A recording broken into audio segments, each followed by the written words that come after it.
Hello mga friends, kumusta po kayo? Happy Friday. Mag-joke time po tayo.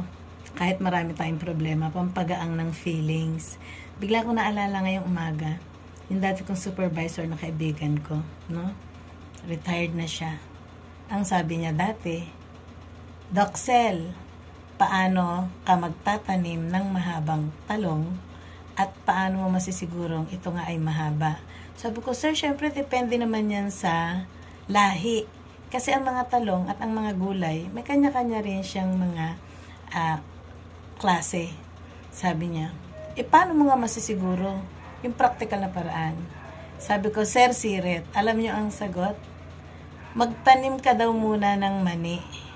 At pag gumagapang na yung mani, itabi mo na ang pagtatanim ng talong at siguradong ang talong ay mabubuhay ng mahabang mahaba dahil hahabulin niya ang mani.